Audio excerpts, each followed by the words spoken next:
Cerita dimulai dengan seorang gadis kantor yang sedang dalam perjalanan pulang dari kerja. Di sepanjang jalan, ada sekelompok anak-anak yang sedang bermain dan berbicara tentang legenda cerita horor yang berbeda-beda, yang membuatnya berpikir dalam hati bahwa legenda-legenda itu hanyalah cerita untuk menakut-nakuti anak-anak.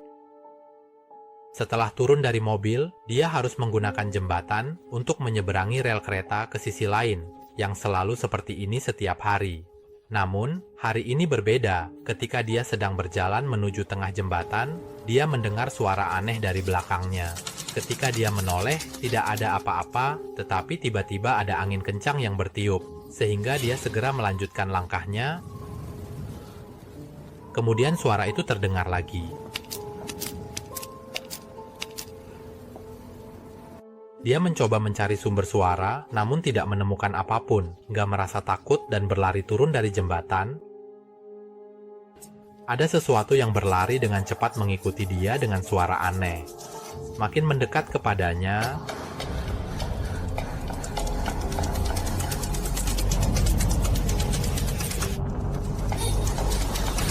dia harus memutuskan untuk berlari menghindar ke sebuah tiang, dan suara itu perlahan-lahan menghilang. Dia kemudian melangkah keluar dari belakang tiang, berusaha melihat keluar, dan ketika merasa aman, dia melangkah keluar. Namun, saat langkah pertamanya, angin kembali berhembus melewatinya. Sebelum makhluk itu berlari cepat menghampirinya dan melompat menyerangnya, hingga tubuhnya terputus menjadi dua bagian dengan mengerikan. Sebelum makhluk itu pergi,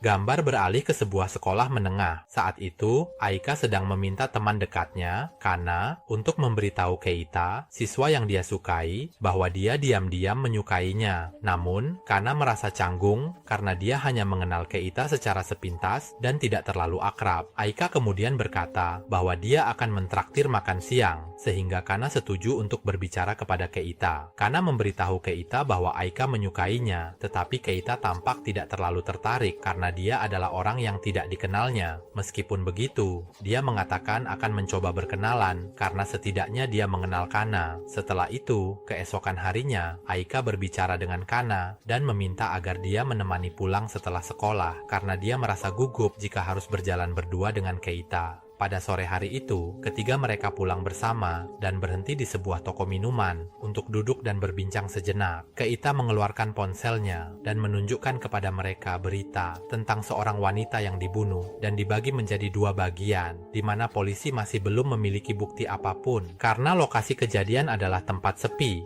dan tidak ada kamera pengawas. Keita menceritakan bahwa dia masih ingat cerita dari sekolah dasar tentang Teket, hantu yang tidak memiliki bagian bawah. Ketika malam tiba, siapapun yang berjalan di jembatan akan mendengar suara Teket mendekat, dan ketika mereka menoleh, mereka akan dipotong bagian bawahnya dan mati.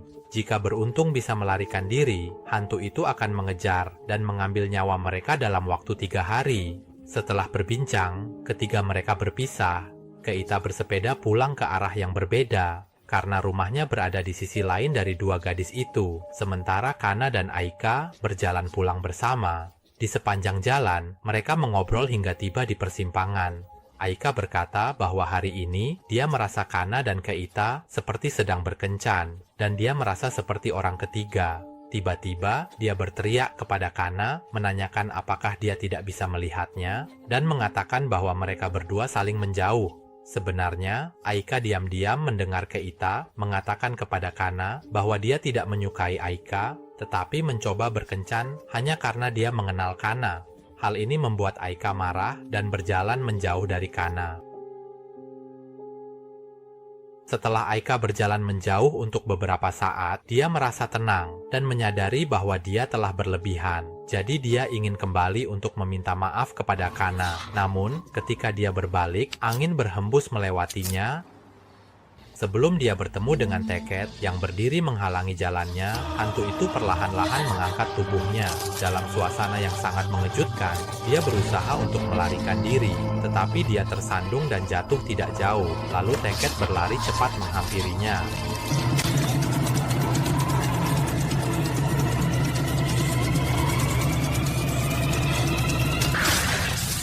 Dan dan potong badan jaringan menjadi 2 bagian, 3% darah,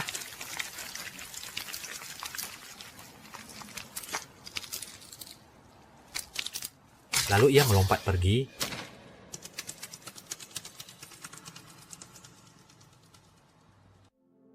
Pada pagi hari berikutnya, Bahana mengetahui tentang kejadian tersebut dan guru membawanya untuk memberikan keterangan kepada polisi yang baru saja memeriksa Keita. Dia menceritakan segalanya kepada polisi, kecuali tentang pertengkarannya dengan jaksa sebelum mereka berpisah. Namun, polisi merasa aneh mengapa jaksa itu ditemukan tewas di tempat lain, yang biasanya bukan jalan pulang baginya. Tetapi Bahana mengatakan bahwa dia juga tidak tahu. Pada sore hari itu, saat Bahana pulang ke rumah dan menyalakan televisi, dia melihat berita tentang seorang wanita yang dibunuh dan tubuhnya dipotong menjadi 3 bagian. Polisi menduga ini adalah ulah seorang pembunuh berantai dan telah menangkap pacar wanita kantoran yang baru saja dibunuh. Tetapi pacar tersebut membantah bahwa dia tidak melakukan dan tidak terlibat sama sekali. Keesokan harinya, Bahana merasa gelisah dan berjalan-jalan karena masih memikirkan pertengkarannya dengan jaksa. Kemudian, Keita bertemu dengannya saat bersepeda, dan keduanya berbicara serta pergi ke makam jaksa. Bahana sangat sedih atas kepergian sahabatnya. Pada sore itu, Keita berniat mengantar Bahana pulang, tetapi dia berkata tidak apa-apa karena rumah Keita berada di sisi yang berbeda. Sebelum berpisah, Bahana menceritakan berita yang dia dengar tentang seorang wanita yang tidak memiliki bagian bawah tubuh yang membuat Keita bertanya apakah dia merujuk pada Take Gate Take. Keita menjawab bahwa itu hanya cerita untuk menakut-nakuti anak-anak. Bahana pun tidak melanjutkan pembicaraan dan berjalan pulang. Dalam perjalanan, Bahana merasa sangat merindukan jaksa, jadi dia membeli seikat bunga dan berjalan ke tempat di mana jaksa meninggal. Saat dia duduk meletakkan bunga dan berdoa untuk jaksa, tiba-tiba angin bertiup seolah-olah menjadi tanda untuk menghormati. Seakan-akan sosok itu akan muncul. Suaranya juga terdengar keras saat itu, dan Bahana merasa sangat takut mengingat kata-kata Keita yang mengatakan bahwa jika dia berbalik dan melihatnya, dia akan mati. Jadi, Bahana menutup matanya.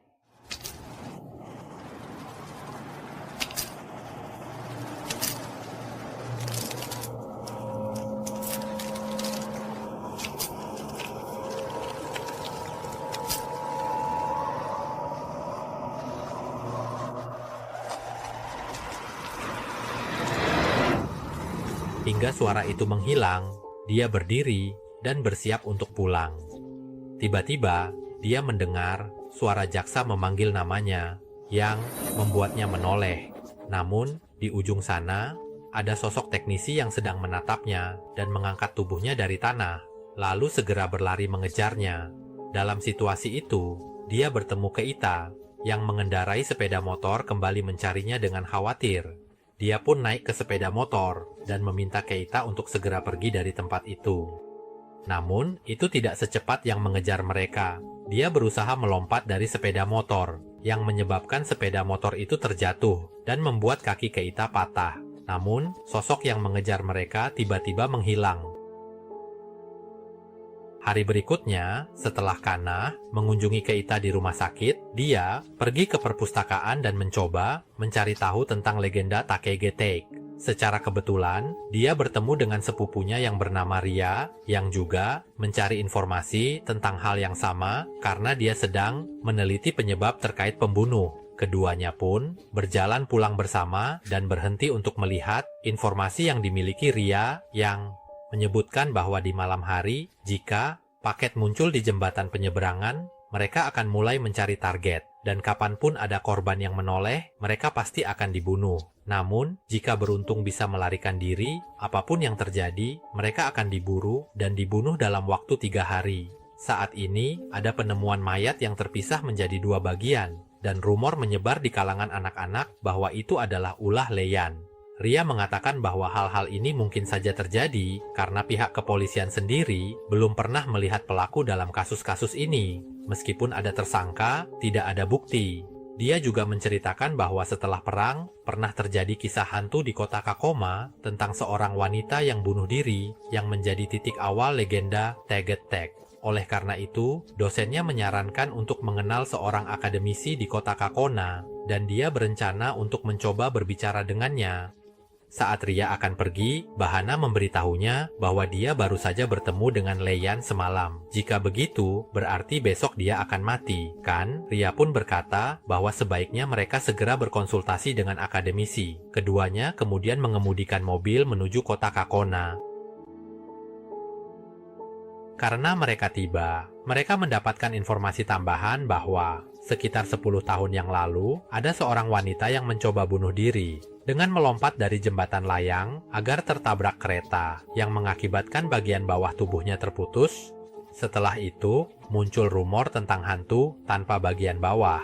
Kana bertanya mengapa wanita itu harus mencoba bunuh diri, tetapi dia mengatakan bahwa dia belum memiliki banyak informasi, tetapi berpikir pasti ada kaitannya dengan kejahatan. Itulah alasan mengapa dia bisa menjadi gila. Meskipun hanya memiliki setengah tubuh, para akademisi percaya bahwa itu mungkin hanya rumor dari anak-anak. Kana bertanya tentang alamat wanita itu. Dan akademisi tersebut meminta Takeda, asistennya, untuk membawa mereka ke sana. Ketika mereka tiba, mereka bertemu dengan putri pemilik rumah yang menceritakan bahwa wanita yang bunuh diri itu dulunya adalah perawat yang sangat cantik dan sangat tidak menyukai warna merah.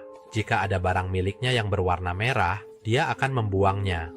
Alasan dia bunuh diri adalah karena tentara Amerika yang menyakitinya, yang terjadi selama perang. Setelah dia kembali dari bekerja, karena dia adalah orang yang cantik, dia menjadi target dan dikelilingi oleh orang-orang yang dikatakan telah memperkosanya. Meskipun saat itu dia masih perawan, sehingga dia mengalami trauma mental.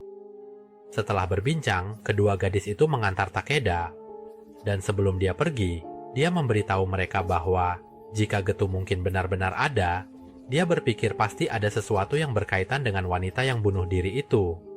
Ini adalah rumor dari saat dia masih di sekolah menengah, dan ada monumen yang dibangun di tempat dia meninggal. Saat itu, adik perempuannya pergi ke sana setiap hari dengan makanan dan bunga untuk dipersembahkan. Tetapi setelah adiknya meninggal, monumen itu juga roboh, dan legenda tentang Getu mulai dari sana. Mungkin jika mereka mengangkat monumen itu kembali ke tempatnya, hal-hal buruk ini tidak akan terjadi. Akhirnya, kedua gadis itu memutuskan untuk pergi ke lokasi monumen tersebut. Mereka mencari jalan hingga malam, karena kejadian ini sudah lama terjadi, dan jalanan telah berubah total. Namun akhirnya, mereka sampai dan menemukan monumen yang tergeletak dengan nama terukir Kashiwagi Eriko. Keduanya sangat senang, dan tiba-tiba angin bertiup, yang menjadi tanda bahwa Getu sedang mendekati mereka. Mereka segera berusaha mengangkat monumen itu agar berdiri kembali, sementara Getu semakin mendekat dengan cepat.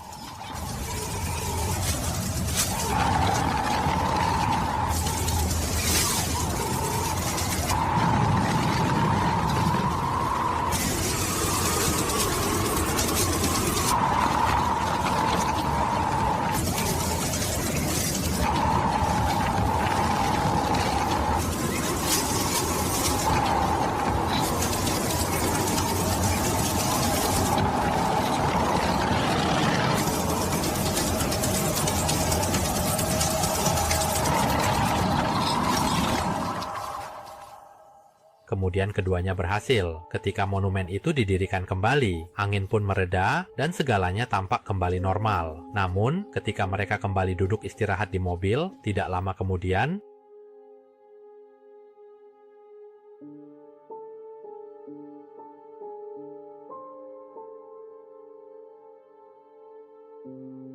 terdengar suara aneh dari belakang mobil. Ketika mereka menoleh, mereka melihat paket yang mendekati mereka. Keduanya sangat terkejut dan segera menginjak pedal gas untuk mengemudikan mobil, sementara Getu berlari mengejar mobil mereka. Dia merasa seolah-olah akan kehilangan akal karena ketakutan, dan tiba-tiba teringat bahwa jika Getu tidak suka warna merah, semua korban yang telah meninggal memiliki barang berwarna merah bersamanya. Riena bertanya, "Lalu apa yang harus kita lakukan?" Karena mobil ini berwarna merah, Getu yang mengejar dengan cepat hampir mencapai mobil mereka. Kana kemudian memutuskan untuk menarik kemudi, membuat mobil itu bergetar dan berhenti mendadak. Getu yang berlari kencang menabrak pintu samping mobil, menyebabkan dentingan besar, dan suara itu pun menghilang. Kedua gadis itu keluar dari mobil merah itu dan berusaha melarikan diri, tetapi Getu masih terus mengejar mereka. Kana meminta Riena untuk membuang semua barang berwarna merah dan segera berlari hingga mereka berdua masuk ke dalam hutan. Tetapi mereka terpisah, hanya menyisakan Kana. Tiba-tiba, dia mendengar suara dari semak-semak sebelum sesuatu perlahan muncul. Dan yang ada di depannya adalah sosok dengan bentuk dan sikap yang menakutkan. Dia sangat terkejut saat itu, dan tiba-tiba suara panggilan masuk dari teleponnya berbunyi.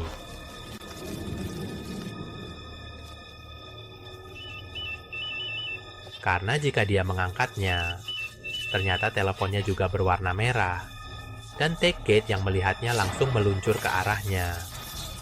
Bahna segera membuang telepon itu, dan tiba-tiba Tecate juga menghilang. Dan malam yang kejam itu akan segera berlalu. Saat matahari mulai bersinar, Bahna berusaha berjalan keluar dari hutan, sementara dia mendengar suara Liana yang sedang berteriak memanggilnya. Liana bertanya apakah dia masih hidup karena dia sangat khawatir tentang Bahna. Dia meminta Bahna untuk berdiri menunggu di situ, dan dia akan datang menemuinya. Liana berjalan melewati pohon berduri dan menemukan Bahna di depannya, tetapi dia tidak menyadari bahwa tubuhnya berwarna merah dari darah yang mengalir dari lukanya. Tiba-tiba, angin bertiup dan membuat Liana terkejut sejenak sebelum Take berlari dan meluncur untuk memotong tubuhnya menjadi dua bagian di depan mata Liana.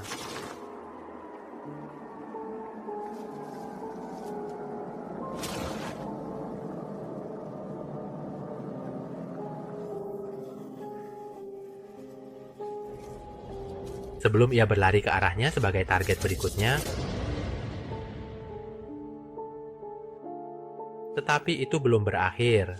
Gambar beralih ke Bahna yang masih hidup, yang tidak tahu mengapa dia tidak dibunuh oleh Take. Namun setelah peristiwa hari itu, dia mengurung diri di dalam kamar. Saat itu, Takeda, asisten akademisi yang pernah menyuruh Bahna pergi ke monumen Take, datang mengunjunginya dengan makanan manis dalam kotak merah. Namun ketika Bahna melihat warna merah dari kotak, itu dia menjadi panik.